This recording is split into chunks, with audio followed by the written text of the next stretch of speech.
নিয়তি বদলাতে গিয়েছিলেন সুদূর দক্ষিণ আফ্রিকায়, কিন্তু ভাগ্যই কেড়ে নিল প্রাণ। ভয়াবহ আগুনে ঘুমের মধ্যেই পুড়ে মারা গেলেন 6 বাংলাদেশি। এবং দগ্ধ আরও এক বাংলাদেশি মৃত্যুর সঙ্গে লড়ছেন হাসপাতালে। এই মুহূর্তে তিনি চিকিৎসাধীন। মর্মান্তিক এই খবরটি দেশে পৌঁছাতেই শোকের ছায়া নেমে এসেছে নিহতদের পরিবারে। এখন অপেক্ষা প্রিয়জনের মরদেহ দেশে ফিরিয়ে আনার। ভয়াবহ আগুন দক্ষিণ আফ্রিকার কুইন্সটাউনে, মাতৃভূমি থেকে প্রায় 9,000 কিলোমিটার দূরে, যাতে গভীর রাতে ঘুমের মধ্যেই ছড়ে যায় 6 বাংলাদেশির প্রাণ।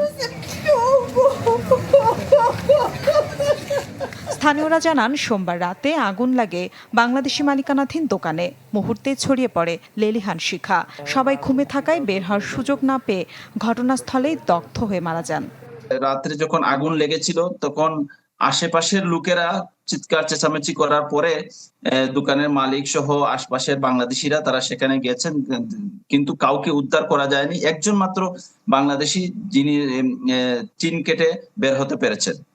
এক বুক স্বপ্ন আর পরিবারকে কিছুটা স্বস্তি দিতে হাজার হাজার মাইল দূরে পাড়ি জমিয়েছিলেন তারা। চেয়েছিলেন ভাগ্য বদলে প্রিয়জনদের মুখে ফোটাবেন হাসি। তবে হাসির বদলে পরিবারগুলো এখন শোকে কাতর।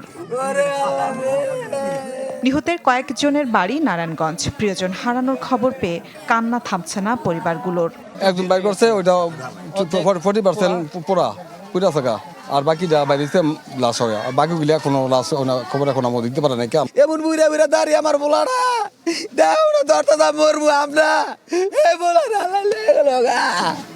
ও আল্লাহ গো। মর্মান্তিক ঘটনায় প্রবাসী বাংলাদেশি কমিউনিটি ও স্থানীয়দের মাঝেও নেমে এসেছে শোকের ছায়া। ঘটনাস্থলে গিয়ে সব ধরনের সহায়তার আশ্বাস দিয়েছেন বাংলাদেশ দূতাবাসের কর্মকর্তারা। তবে কী কারণে আগুনের সূত্রপাত সে বিষয়ে এখনও কিছু জানা যায়নি। মিলা খন্দকার, চ্যানেল 24।